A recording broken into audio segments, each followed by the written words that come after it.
like, no, I'm going to record it and then time it to make sure we're out.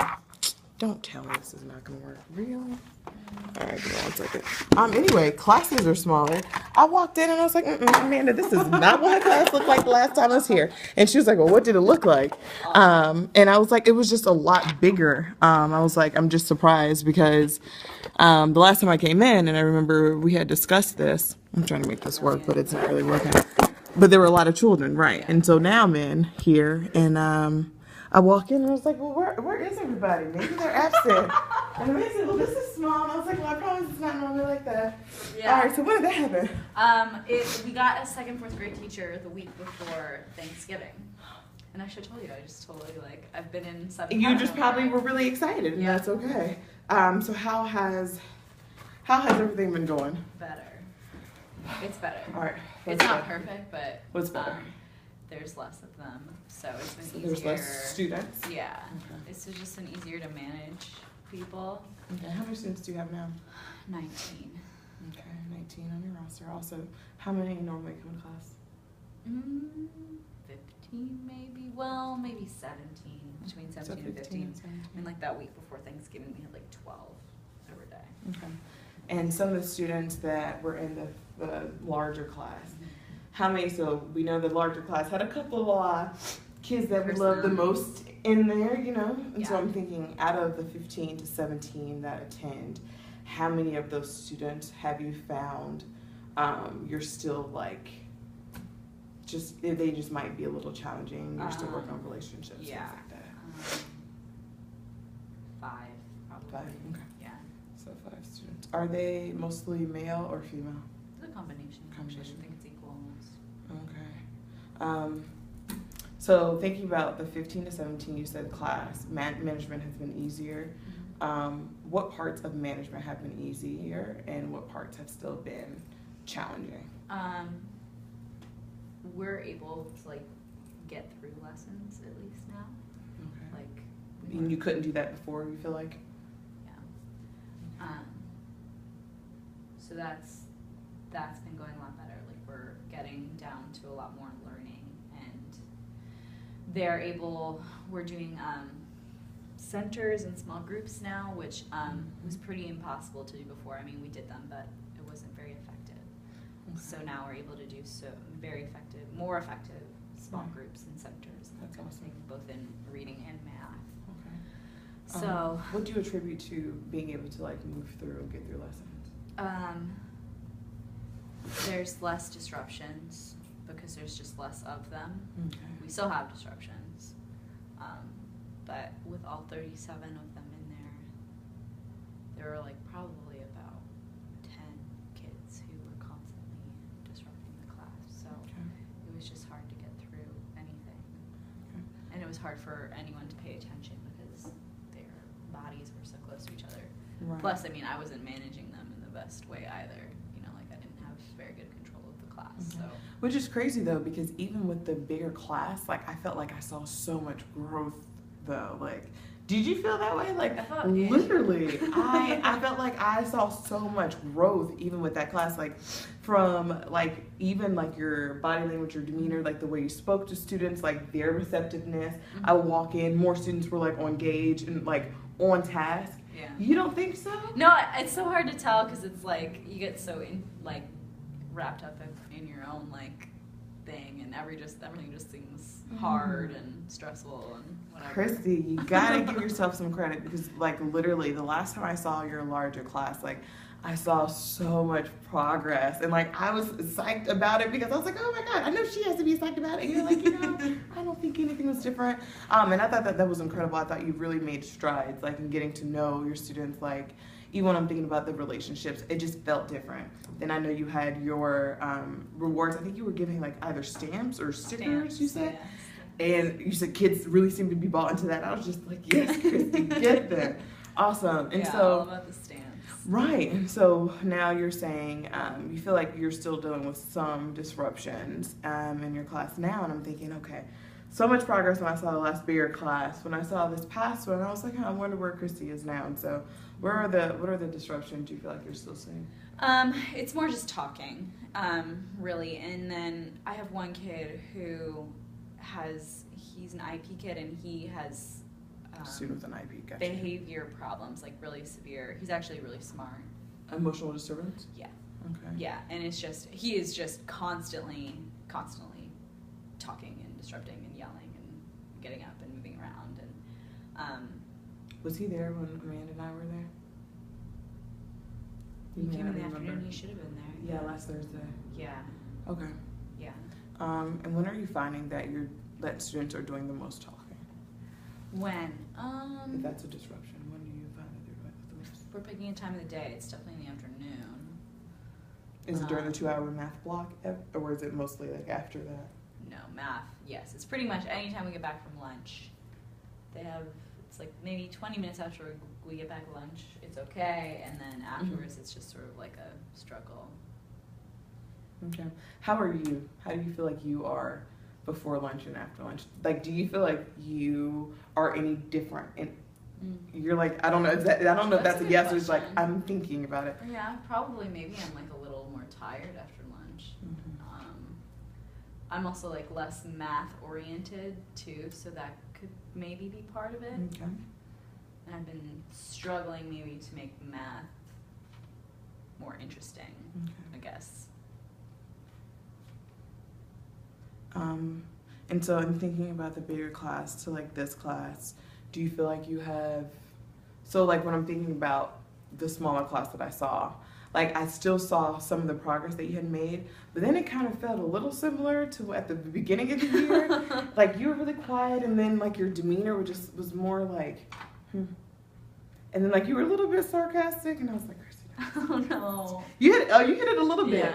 Yeah. But then like I noticed like you sighed a few times when asking questions. So like, do you feel at all that your relationships or anything, have you felt that you've reverted at all, or you think your relationships are getting stronger? Like, what are your thoughts? I guess maybe both is what I would say. Like with some of my students, my relationships are getting stronger.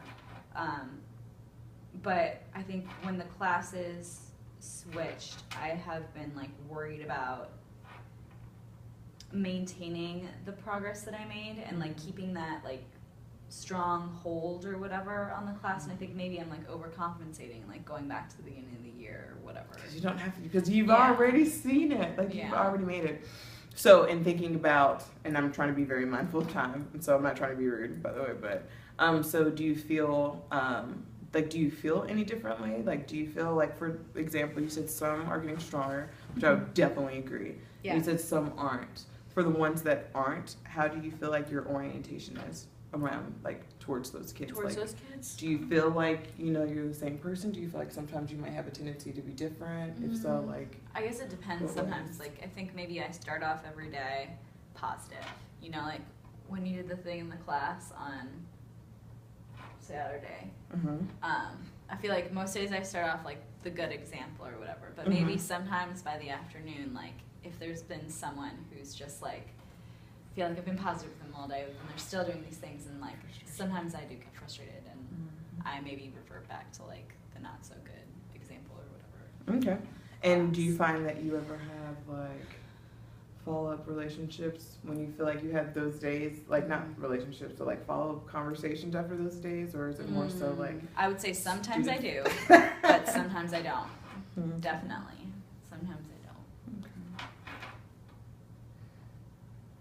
Alrighty, awesome, Christy. And so are you still utilizing your reward and consequence system? So I'm thinking about, you're still using your stamps. Doing stamps, yep. Okay. Still doing the stamps every day. Okay, and students are getting stamps for, just remind me, I'm sorry. They're getting stamps for following directions, getting quiet when they're supposed to be quiet, being following proper hallway behavior. So routines when we're in and lines, procedures, okay. Routines and procedures. When they're working hard, like on independent time, if they give a really good answer during class. Okay. And then what about your consequence system?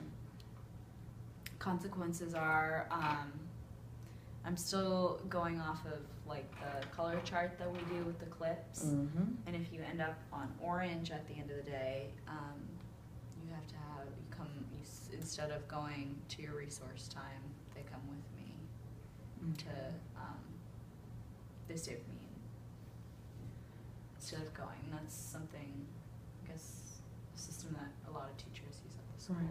So it's warning, and then how many times do you change your card until you get to orange? Well, it's the clips move up and down Or throughout clips, the day. rather. Yeah, it's like you move them up and down throughout the day, and then at the end of the day, you end up on orange. That means if you haven't moved yourself up from orange, then you spend the next day of resource with me. Okay. And So then let's say that I'm a student that I hadn't moved up at all. right How many times would I have to move my clip until I'm at orange?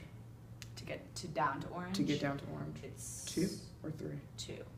two, and then there's one under orange, which is red, and that's parent contact.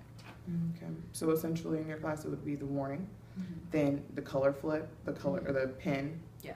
Twice. Then from there it's resource, and then from there it's a call home to your parent. Okay.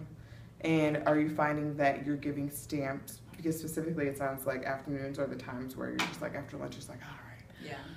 2.5, 3 more hours. Okay, cool. Yeah. Do you find that you're being really consistent with like stamps and consequences during that time, or do you feel like you are more dependent on one rather than the other? Yeah, consistency is something that has been hard because things get so chaotic a little bit during math. And that's something I've been really trying to work on. Like today, we were stamping it up during math today because math yesterday wasn't so great. Okay. So I was really like trying to be positive during math today. And there was a difference. Really? Yeah. What was the biggest difference, you think? It's just we were able to, like, people were working in small groups. I didn't have to like stop the class and remind them to be quieter. We had a more peaceful dismissal at the end of the day. A more peaceful dismissal. Yeah. Okay. That's So. great, Christy. And I'm glad that you feel like you saw a difference between yesterday and today. Yeah. Christy said it was a lot better. Okay, and so I'm thinking the last big conversation we had around like your rewards and consequences was like around the no nonsense nurturer model. And I remember you and I had a conversation about that a few months ago, and we were talking about like the negative controller, and then you got real with me and we had a real combo, and I was like, yes, boom, in there. Do you find that you're following through with the no nonsense nurturer like all together, or do you feel like you're still doing them in isolation of one another? I feel like I'm doing parts of it. Okay, which parts do you feel like you're definitely doing? The narrating. Okay. And then, what are the other parts again that you need to Do you remember the first one? Do you remember them? Some of them. You're like, I'm just gonna be honest. Okay, so when you start off, it's like the clear and precise directions. Right, clear and precise directions. Right. Then after Sometimes that, they're clear, sometimes I think they're not clear properly. Okay. That's honest. Yeah. I appreciate that. Yeah. And then, so after clear directions, you said that you feel like you do. I don't remember. The narrating. You said you feel The like you narrating. And then what's after narration, What's after Christy? narration? Correct. Yeah. And then after that, is it consequence? So you're a correction or a consequence. Correction, We're trying to. consequence. I'm working on changing my language around there too. But after that, it's the relationship building piece. Relationship. Do you find that you're doing that piece? Yes, that's something I'm really working on, especially since there's less of them now. And like, And when you're doing your rebuilding, how do you do your rebuilding in that moment? So if you've narrated, then you give them a consequence. In that moment, you're following up with like rebuilding relationship. What does that sound like for you? I will either like talk to them later, maybe not like right immediately after, but like once we're done with instruction or something, I'll go over them, I'll talk to them. Or I will try and like make an effort to call on them, like so they feel like. Okay, so Yeah. she called me out a little bit, but I'm Yeah. back in again. Yeah. Okay, and do you find that you're doing the, calling them out, referring to something positive they're doing right after you give them a consequence most times, or sometimes? Sometimes, probably not good enough. Oh. Yeah. We'll work on it. That's fine. Okay. So that's awesome. So we have something to go off of. Okay. So I was telling Amanda I'm really working on trying to be one-track mind, because I know that I go off into instruction and then I'll talk about like management and then we might hit on something else. So I'm trying to be really, really targeted for RTC. And so essentially, I feel like you know a little bit, but maybe not too much. So the RTC sessions last 20 minutes. Okay. In those 20 minutes, I would give you this walkie-talkie. So I'm going to give this to you now, actually. Put this in your ear for me. It might feel really strange.